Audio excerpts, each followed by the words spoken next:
Welcome to the Peaceful Parenting Podcast. I'm your host, Sarah Rosensweet, mom of 3 young people, peaceful parenting coach, and your cheerleader and guide on all things parenting.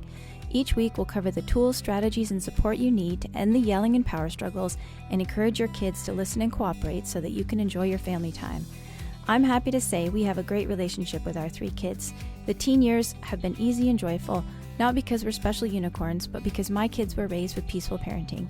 I've also helped so many parents just like you stop struggling and enjoy their kids again.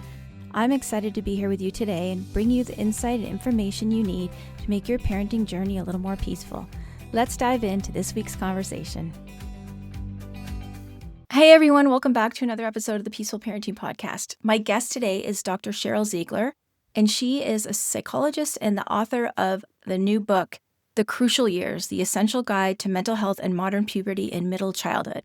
Middle childhood is ages 6 to 12. If you have kids younger or older than that, I am certain that you will get a lot out of our conversation. It was a really wonderful conversation, and we covered a lot, and I really enjoyed the book, and I learned a lot from the book as well, and I enjoyed my conversation with Dr. Ziegler. At one point, we talk about screens and options for screens, and I just wanted to share that we actually have a new sponsor for the podcast.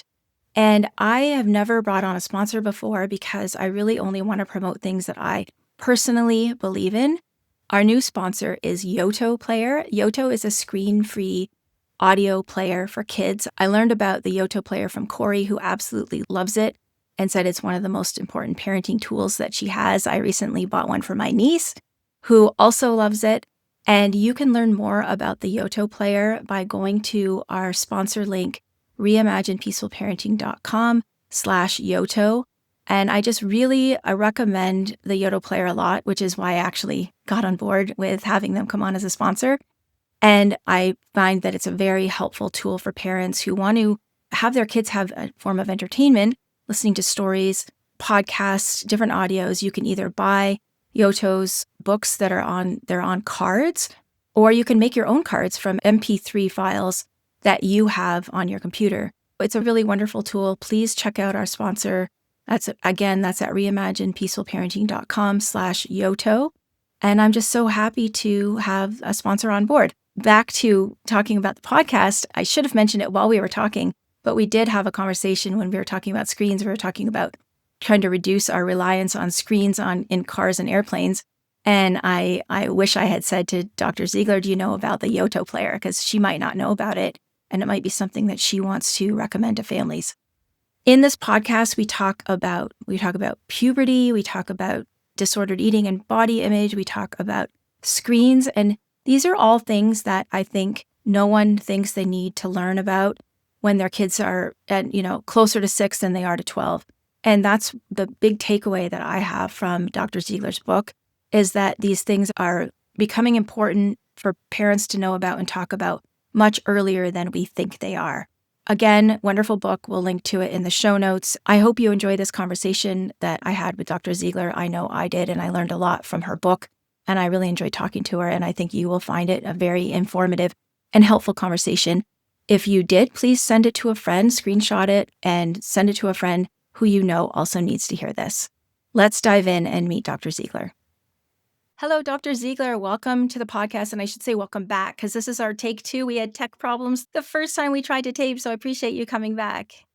Oh, I'm so happy to be back. And those tech problems were my problems, so I apologize, but I'm happy to be back. No worries. So tell us a little bit about who you are and what you do. I'm going to hold up your amazing book here, The Crucial Years, about middle childhood. Just give us a little background about what you do.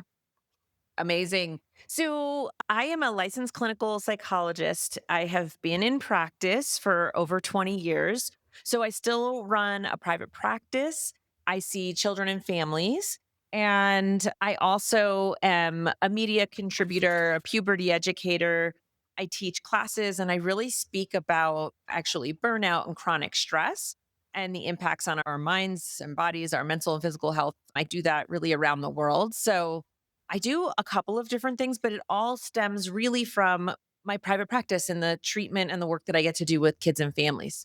Right. And also, I know from reading your book, from your own experiences with your children, and because you're a mom of 3 as well as a psychologist.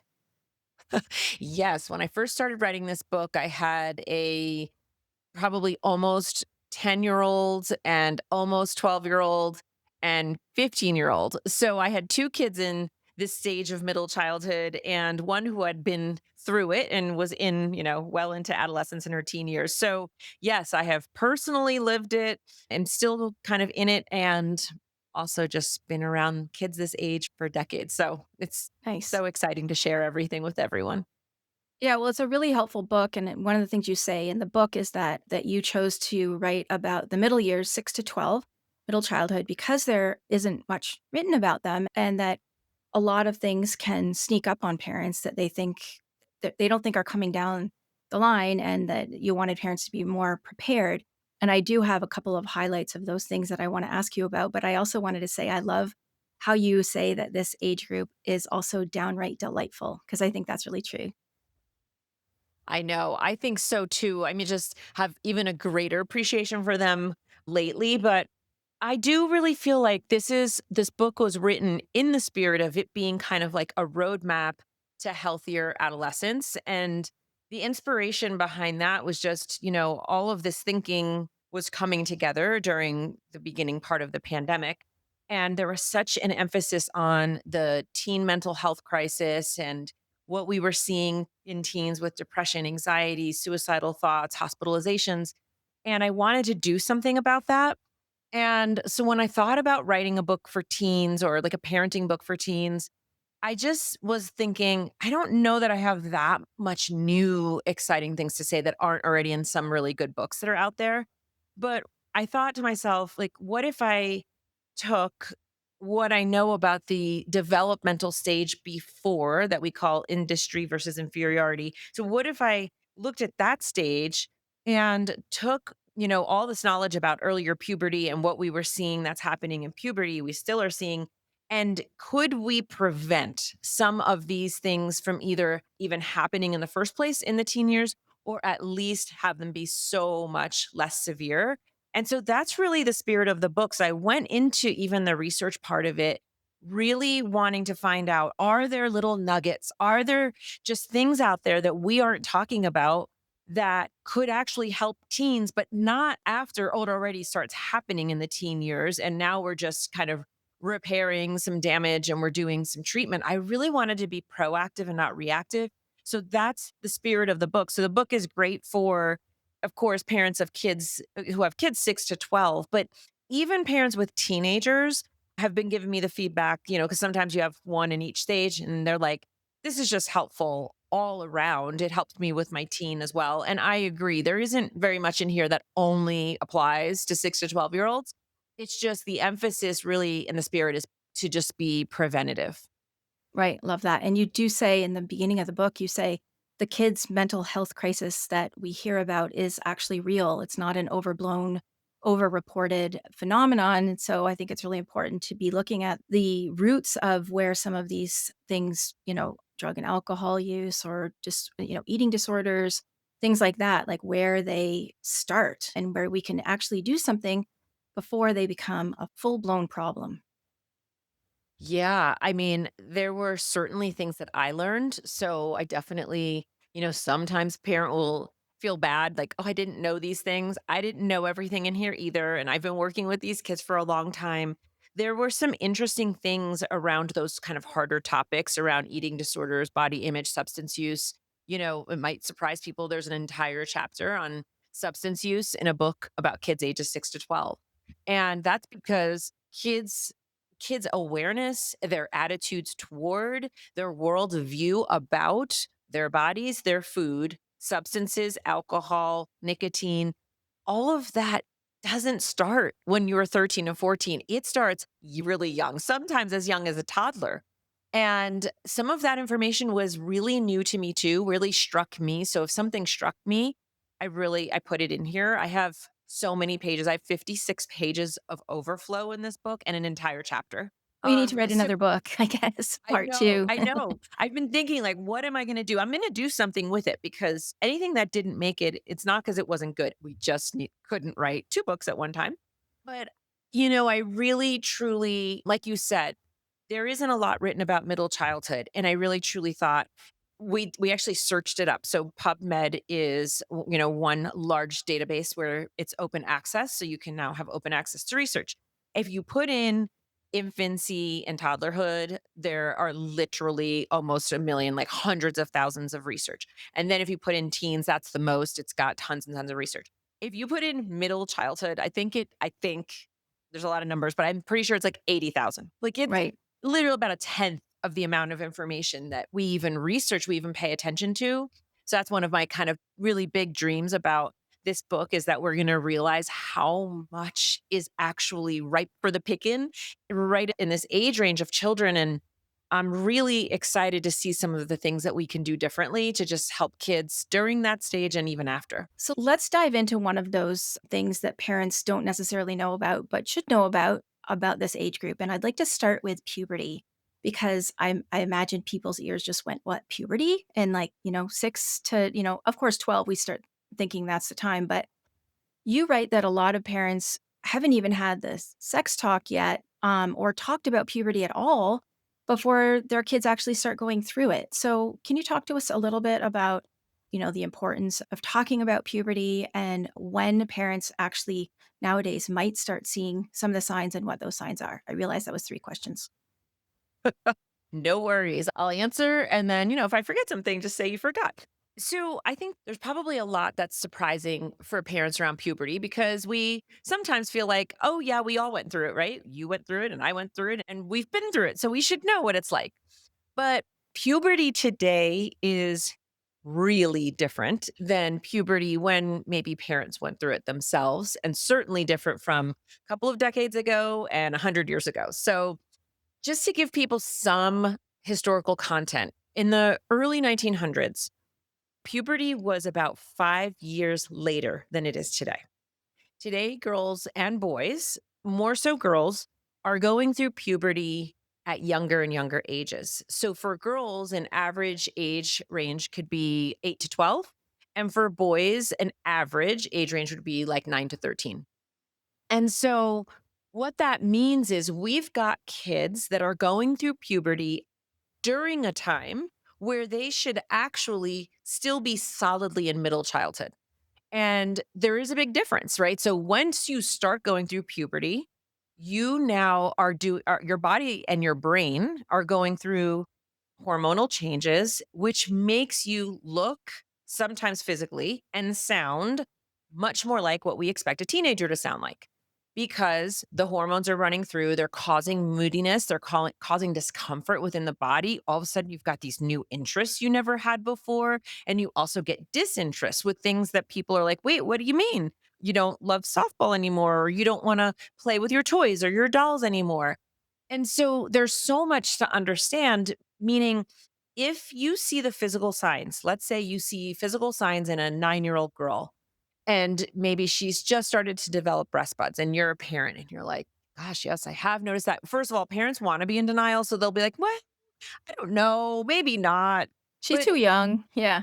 she's too young, and like, yeah, I don't know. She's just growing. Like you just, I understand. I see it all the time. And sometimes it makes me laugh. Like there'll be parents who will be like, no, our daughter is not going through puberty. And I'm looking at the girl and she's got clear breast buds. And so that's one of the first signs. So I would say what happens is, parents are thrown off by this. I hear the line, I thought I had more time, so often.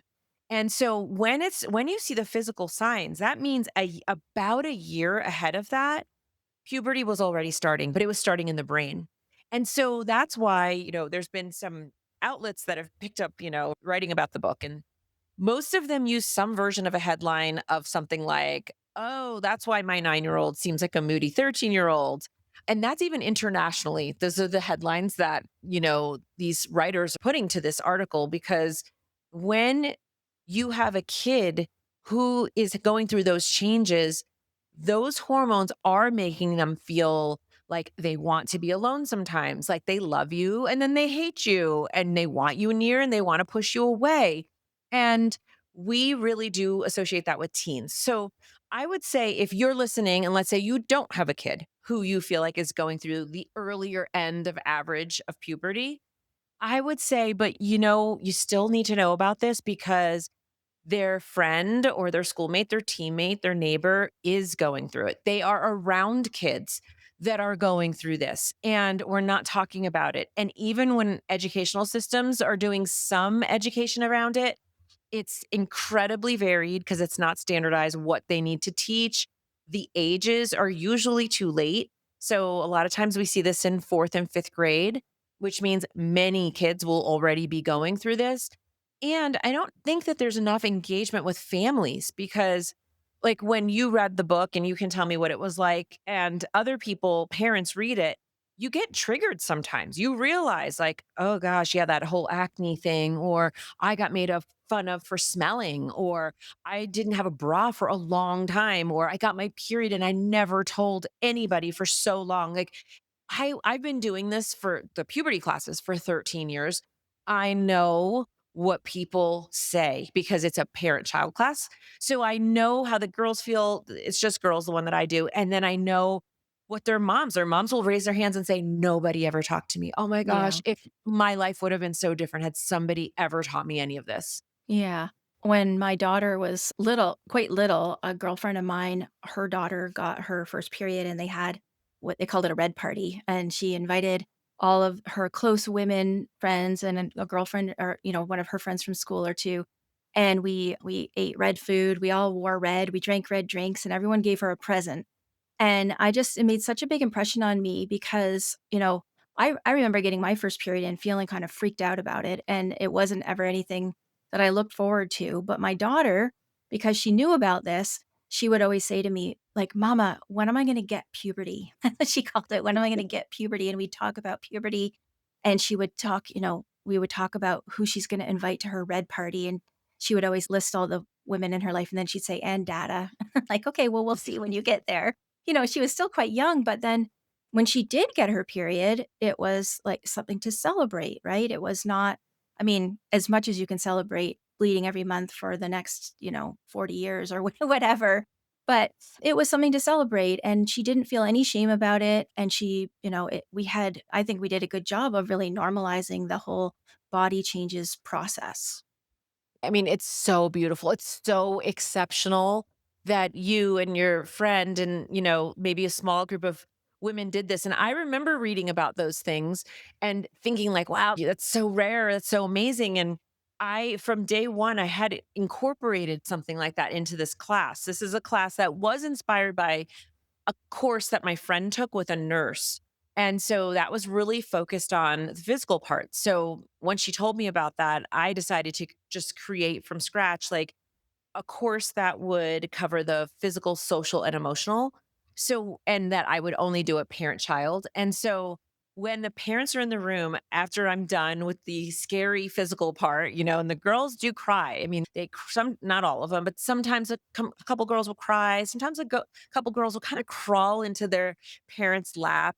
And they'll, of course, ask questions. But one of the things I do is I say, okay, now that we talked about some of these changes that are going to happen, I'm going to give you 5 minutes and I want you to, look at your parent and I want the two of you to talk about what are you going to do to celebrate. And there's no right or wrong.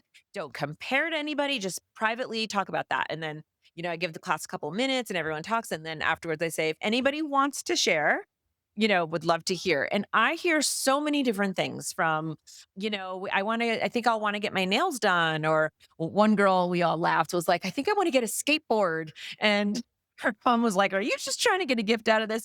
I'd say a lot of people said, I'd like to go to lunch. But I did it on purpose because even though for some of those girls, maybe they wouldn't even get their periods for another year or two, then they might do something totally different. I think though they left with the idea, and the moms did too, of we're going to celebrate this, like Right, no right. matter what You made we it do. concrete. You made it concrete and then the girls would walk away with an idea in their minds and they wouldn't let their parent maybe forget about it. So I think that's great.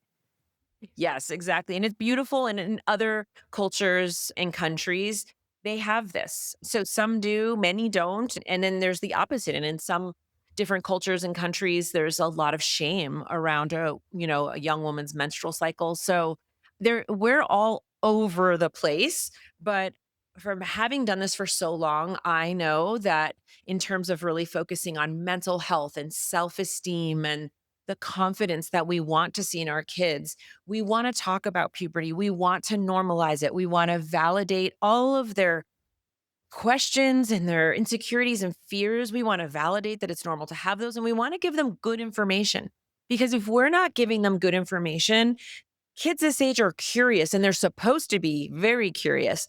They will go looking for answers and Yeah. they'll go online or social media or the kid next door. And then it's out of your control in terms of what they're soaking in. Yeah, I remember when I was a kid in elementary school and we would look up penis and vagina in the dictionary, right? Because that's what we had, like the dictionary. And now, if you get kids who need answers, who are curious, that the places where that they go to look are not going to be the dictionary. And there's probably a lot of stuff that you don't really want them exposed to, trying to find out answers on their own. So we'll link to a couple resources in the show notes for parents if they don't know where to start with having these talks.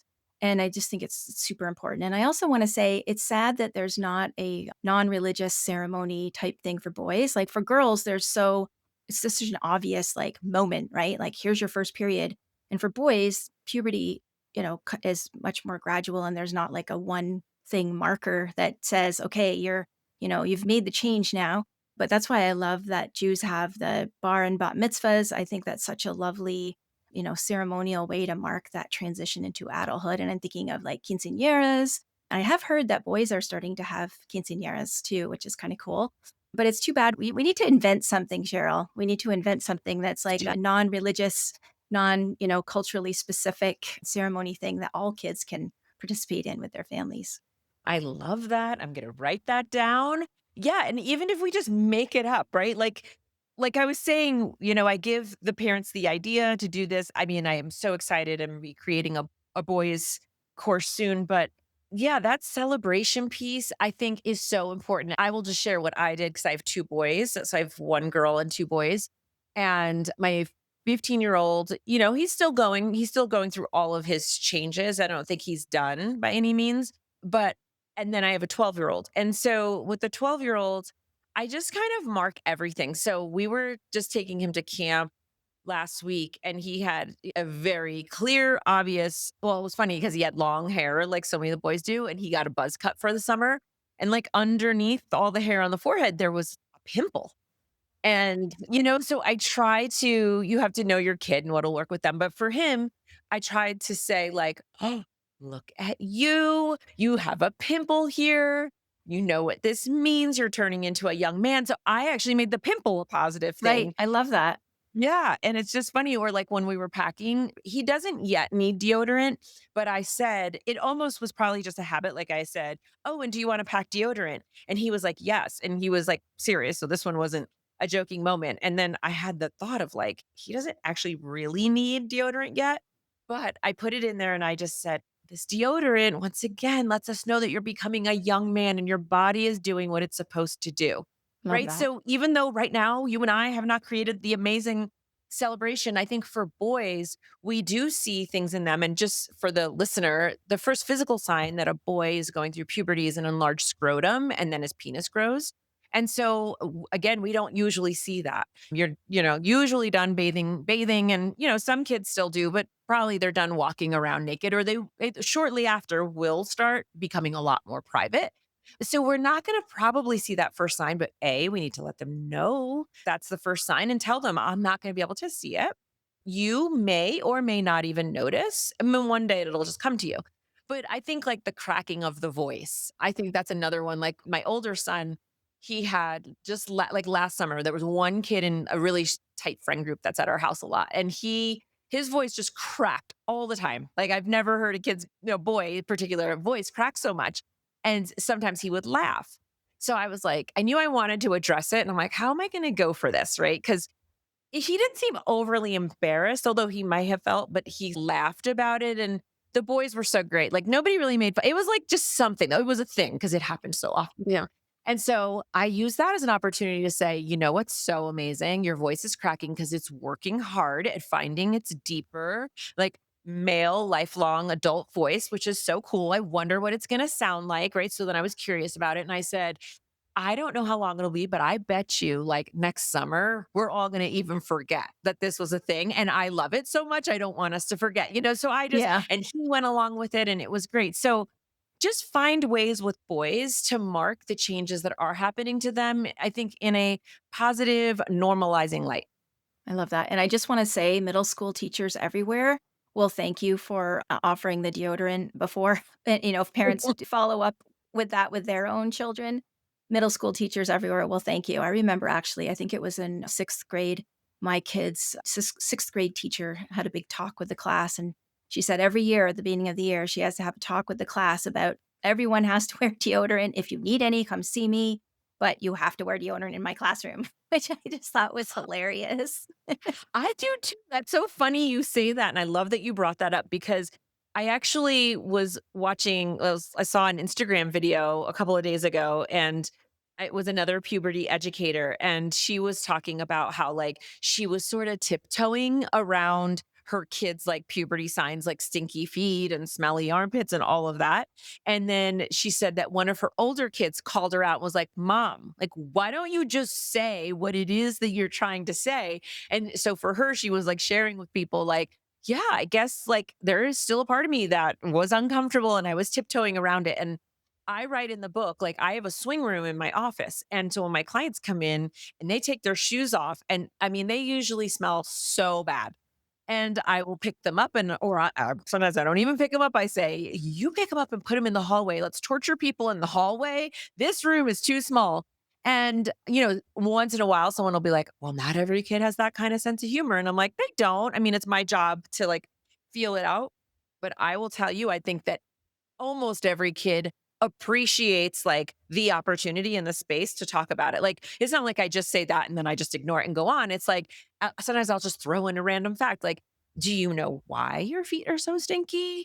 And then they'll say usually no. And then we'll talk about bacteria and germs and how many pores there are on the feet. Like, I just want parents to sometimes in the book, I have tons of scripts. And sometimes I want them to hear the way I talk to kids because it's not scary, and maybe even if you read it on paper, it still seems a little intimidating, but I want people to sometimes hear, like, my voice and how casual I sound, or sometimes I use humor, sometimes I get really soft and use, like, empathy. Just I'm gonna attune to the kid and match them, but I will just say, if we do this more and more like that teacher, it's not a thing. It's just Yeah. a part of being a human, and that's really one of the missions that I have with this book.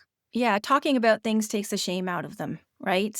If everyone's afraid to talk about the changes, I mean, and just globally, not just talking about this one aspect of puberty, but talking about puberty in general and all of the changes, the more you talk about it, and that's what I found, especially with my daughter. I sort of learned, I'm sure you did too with 3 kids, you get better and better at being a parent as you go along, and things that maybe you didn't think about doing with your first child, you're, like, really good at by your 3rd.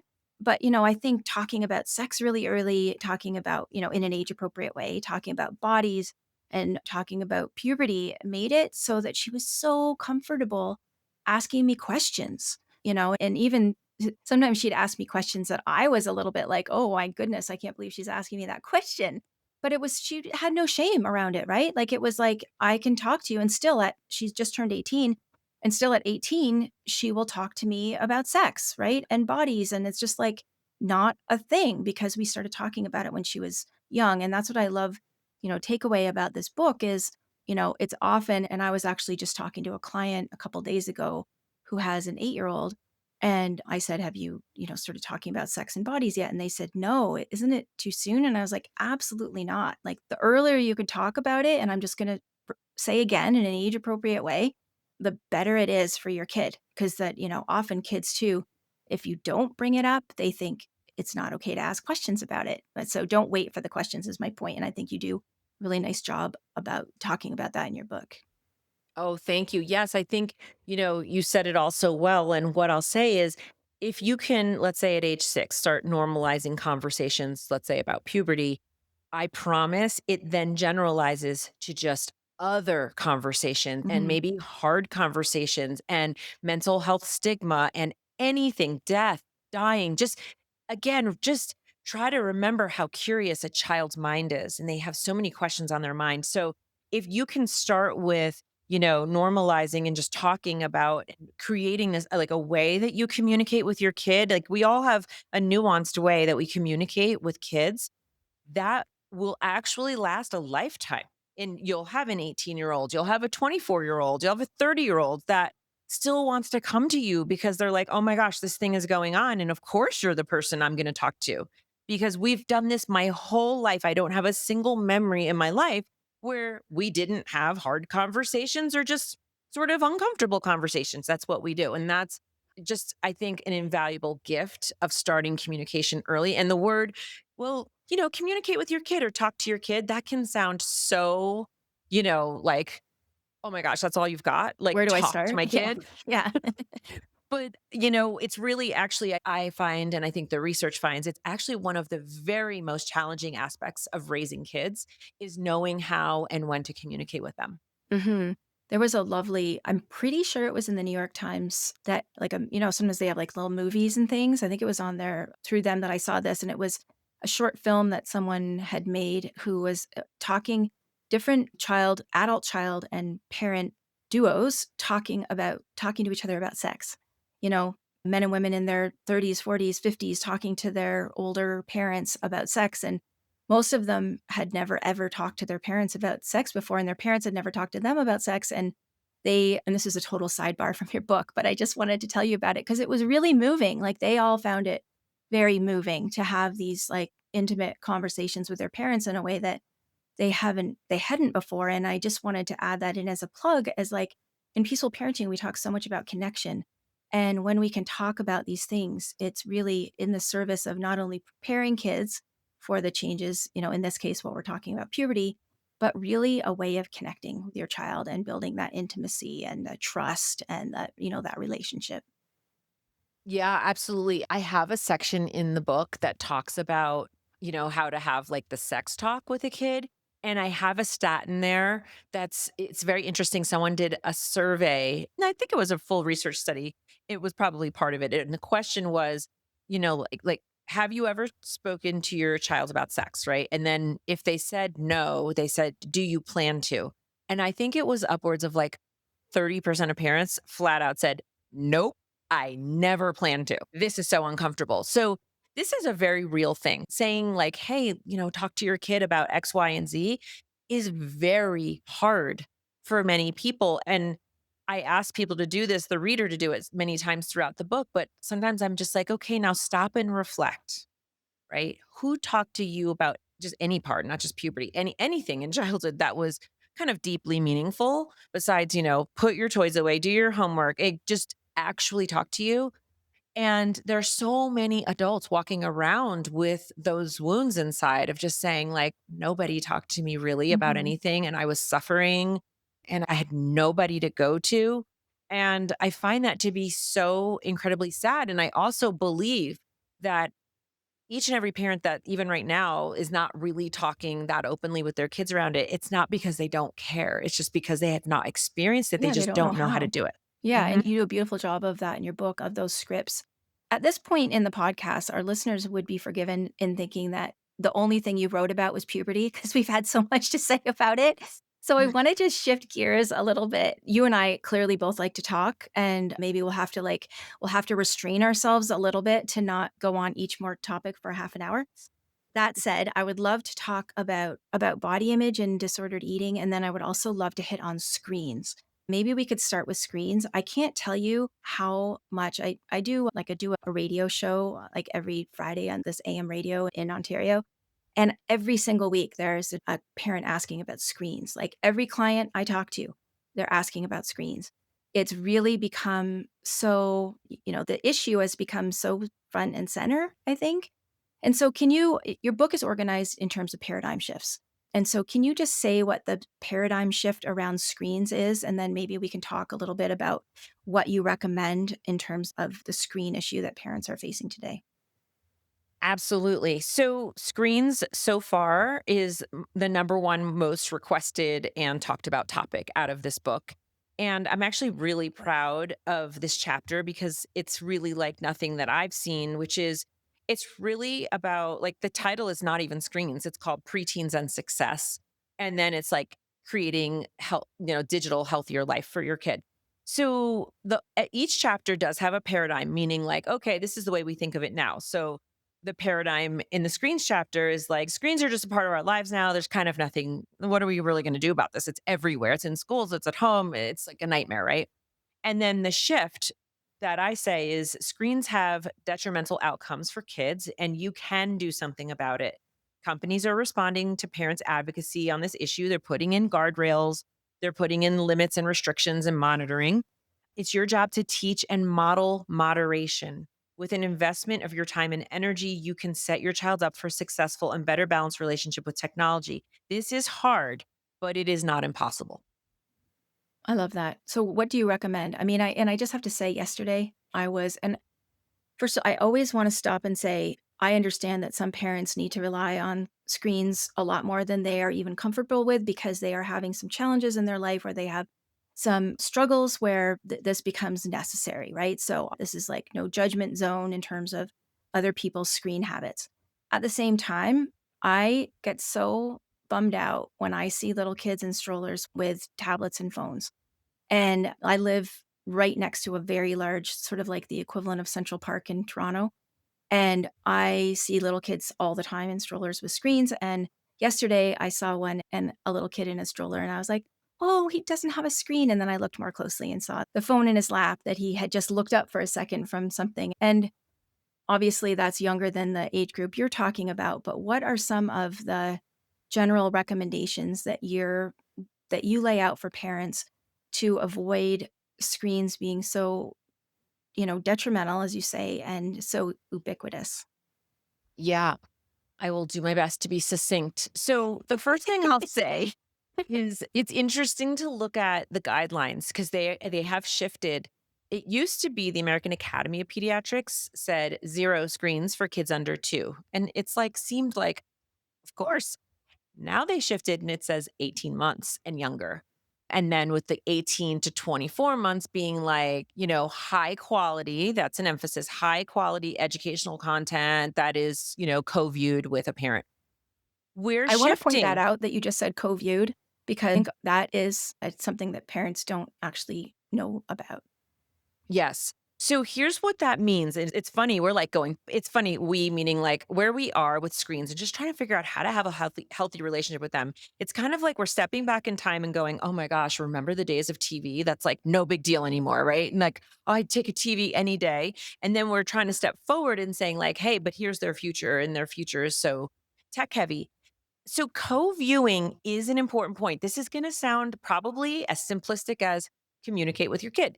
But co-viewing means watch what your kid is watching alongside of them and talk about it. Talk about what did you just learn? So let's just say you do have a 2-year-old and it makes my heart skip a beat and I almost can't go to parks. My kids aren't young enough where I'm there all the time, but I walk around parks and of course playgrounds.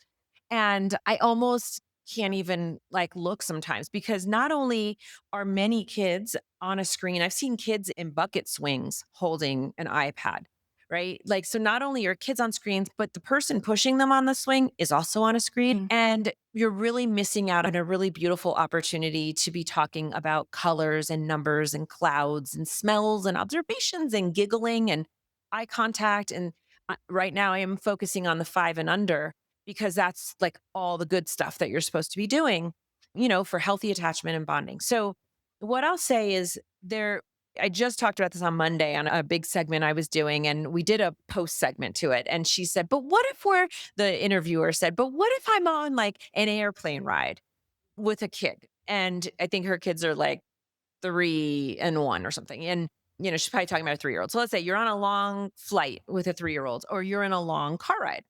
And she said, are you really telling me we are not going to use screens? And I said, well, yeah, you can use a screen, like, but it's got to be limited and intentional. Use it for the harder part of the trip. Start the trip off, like, again, adjust as needed, but right, ideally, sort of start the trip off with, because everyone's excited when you finally loaded the car up, right? Or you finally Yeah. get on the plane. You don't have to go straight to the screen because at that point, they're still like in high interest, like, oh, when do you think we're taking off? And let's look out the window and what are we seeing? Like, I could go on and on about just what you can do sitting on an airplane seat and sitting in a car seat and talking, right? So, yes, at some point that excitement wears down and then intentionally you go, "Ha, I saved it." So, Mhm. what some of my recommendations are around just be intentional around it, set your boundaries around it. You have to figure out what are you going to model? Are you ready to be very conscious about it? And you must protect a child's sleep. One of the negative sort of detrimental outcomes of screens are reduced sleep and also disturbed sleep. So they're sleeping less hours, they're getting up earlier, they're looking at that blue light, which is taking their melatonin and putting it into an state of imbalance. And so you need to protect those things. And I'm keeping it young and thinking about like YouTube, which by the way is a child's usual first media app. That is social media. And so learn about these things, learn about the games they're planning, watch and co-view, and then talk to them about it. Like if we could just start there, and this is on the younger end of things, you are really setting yourself up. If you've got kids on the older end, I just say delay a smartphone for as long as possible and really reconsider the age that you're going to allow your child to go on social media.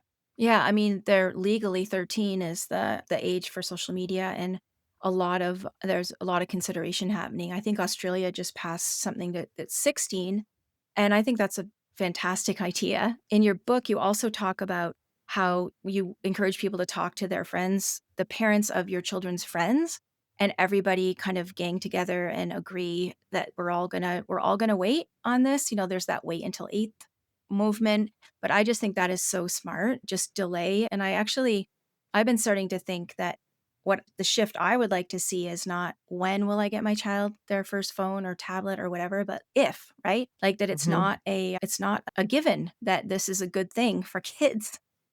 Right. It's not a rite of passage. I mean, when we look at these things here in the US, the average age a kid gets a smartphone is 10. And by the age of 12, 3 out of 4 kids have a smartphone. But also between the ages of 5 and 7, 1 in 4 kids has a smartphone. We are talking about really young ages. And so, to emphasize what you said, that wait till eighth pledge is something that was like a movement that was started. I'm really in support of that. And that's just about getting the smartphone, right? Wait till eighth if you can. That's 13 or 14 in most places. But I also want to say the key to, in my experience, observing it, I'm in awe of these moms and I have them in my head. I literally know who they are.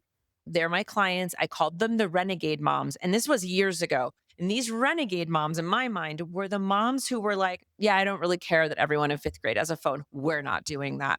Or Same. I don't Yeah. care that everyone's on Instagram or Snapchat. You're not going to be. And they're unequivocal. But it was like my own anecdotal observation. My observation is the best way to have it be actually successful is to get a small pod. So, like you were saying, that means like if your kid is, whatever, Sally, and she's got 3 best friends, can you talk to it can be small. To think you're going to start a movement huge is not the way movements usually start. They start small. So, just in your friend group, right? Your kid's friend group, you all make a decision, and maybe everyone agrees, and maybe just 1 out of 3 friends parents agree, "Yep, I'm with you. I'm gonna do it too."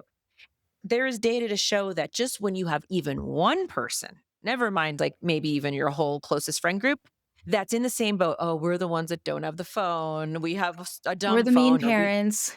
Yes. Oh, our parents are the strictest parents. When you're in it together, it's tolerable. When Yeah. you're not in it with anyone, that becomes pretty intolerable. And then it becomes that digital tug of war and fight between parents and kids that, I've seen parents cry over to just be like, Mhm. I feel like I lost my kid to like fighting about iPads and screen times and phones. Yeah, someone I interviewed on my podcast a couple months ago, we'll link to it in the show notes, wrote a book called The Opt-Out Family, and she talks about her kids coming home and say, "Oh, such and such turned into a phone person," right? Like the kids on and I remember my daughter, like, before, when she was in elementary school, she did not have a phone, but once I was like, "Hey, let's watch this movie," and she said, "Oh, I've already seen that," and I said, "Where did you see this movie?" And she said, "Oh, we watched it on the playground at recess on somebody's phone." And I was like, "What?" Like, anyhow, and we could go on and on about that, but I love the tip to band together because I think even, if you're listening and you have a 6-year-old, it as the numbers that you just shared with us, start talking to people now. Like, start talking to people now and get your people together. And then I also want to say I'm not anti-screen. I just worry about how it's changing our brains. And I worry about all the things that it's taking the place of that kids are missing out on in the childhood. We didn't talk about this and I had meant to bring it up, but the earlier puberty doesn't mean that kids need their childhood less or they need to play less. And that's the same thing I think with Bones is like it's changing childhood and it's changing how kids experience their growing up. Yeah, it's shortening childhood. And even earlier puberty is in a sense as well, because people treat kids differently when they obviously look older. So it's like, I would say in 2025, in terms of parents, we are in a place of we are fighting to protect our kids' childhood. And there's so many avenues and places to protect it. Like, again, a generation or two ago, we thought we were protecting our kids from car accidents and unprotected sex and drugs and, all of those things still exist in the world. But now we have this incredibly personal thing that's right in your house. It's something you engage in yourself, right? It's like a really big shift. And so between puberty and screens in particular, and just what that means, which is the overexposure, and less socialization, I basically say we have kids spending half the amount of time that their parents did outside, right? So they're spending so much more time inside and alone on a screen. And that's not really a part of the formula for healthy child development. Yeah. So I appreciate you talking about it. Yeah, 100%. Before I let you go, I know we're running out of time. And so, anyone who's still with us, thank you. Your book is so rich, and there's so many other things that you talk about in your book. But one thing that stood out to me is that there's a lot that happens before a full blown eating disorder, and that there are signs that kids are engaging in disordered eating that do show up in the 6 to 12 set. So maybe you could just hit a couple of those things to watch out for before I let you go. Yeah, absolutely. And I want to highlight to people who aren't familiar with the term, because not everybody might be, there are eating disorders. And I think that a lot of us are familiar with that. And then there's disordered eating, which is something that we're a lot more likely to see in the age ranges of 6 to 12. So, first and foremost, disordered eating are kind of like those yellow and red flags that are flying around, but they're not full blown eating disorders. And I think it is really important to kind of look at those red flags because you want to catch it while it's still a warning sign and not yet fully in effect. So, one of them is emotional eating. So, of course, all of us can do that sometimes. We're down, we're low, and we say, "Oh, want to go get something to eat? Want here? How about an ice cream? This will make you feel better." If you find that your kid's in a pattern of emotional eating, that's just like a red flag, maybe a yellow flag to really pay attention to. Another one is restricting. So if your kid is already kind of counting calories, talking about fat and calorie content in food, yes, the beginning stage of that might sound like really impressive. Like they're educated and they know these things. Watch for a pattern though. Are they looking at a lot of labels? Are they talking about this? Are they pretty fixated on it? That's a yellow and red flag there as well. Then there's food avoidance. And so if they just are like, "Oh, nope, I'm not eating carbs. Nope, I'm not eating something." And there's not a true medical reason for it. And we're not talking That about picky eating either. This is like just Yes. like avoidant food groups because of the perceived health unhealthiness of them. Yes, exactly, exactly. And that can even include sweets. Like sometimes that's a red flag. Like a kid who's just like, "No, I'm not having any sugar." Again, in the beginning, you're maybe as a parent, you feel really proud. Like, "This is amazing. My kid understands that a lot of sugar is not good for them." However, we know that it's one of the flags to being on the road for an eating disorder. So you don't want we really as of today want kids to be really well balanced. Do we want them to limit things like sugar and saturated fats? Sure. But again, when you're 6 and 7 years old, that really shouldn't be their emphasis because the adults around them who are feeding them, providing them the food are supposed to be doing that for them, really. So any one of those three things, emotional eating, restricting, or avoidance, are yellow and red flags that I think parents really just need to be aware of and pay close attention to. There's one line in your book that really stood out when you were talking about childhood obesity and a client that you had that needed some support around this. And you said, and I just think this is a perfect way to close out this little section. You said it was important that she understood that her weight didn't define her, and at the same time, that eating in a balanced way and spending time moving her body were important. And I think that's such a nice, like, just overarching attitude that we need to take as parents and when we're talking about kids and food and body image and eating.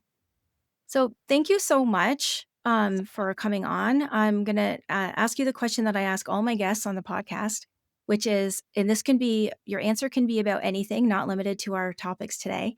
But if you could go back in time to your younger parent self, what advice would you give yourself? My younger parent self. Oh, this is a good one. I think I would have said,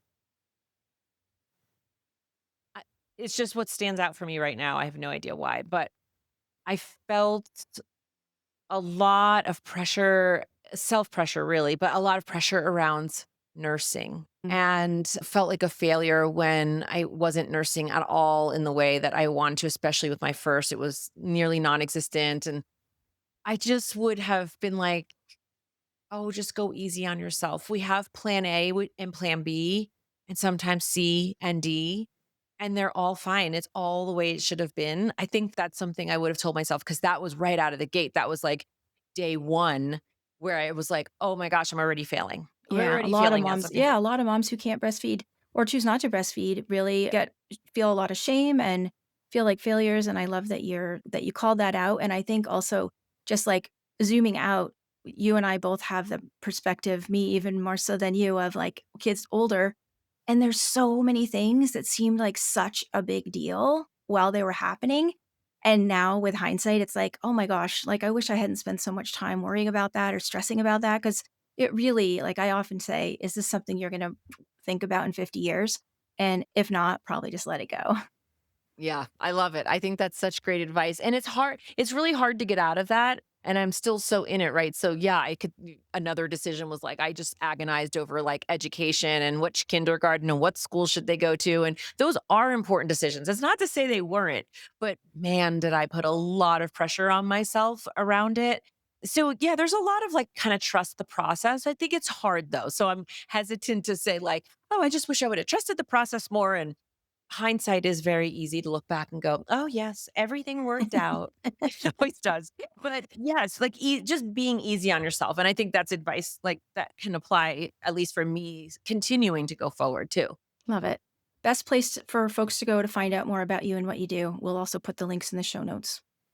Yeah, really probably my website, drcherylziegler.com. You can see that's pretty much everything. My social handles, where you can buy the book everywhere. And also you can get a link to my Substack there as well. Awesome. Thank you so much. Thank you for having me. Thanks for listening to this week's episode. I hope you found this conversation insightful and exactly what you needed in this moment. Be sure to subscribe to the show on your favorite podcast platform and leave us a rating and review on Apple Podcasts. Remember that I'm rooting for you.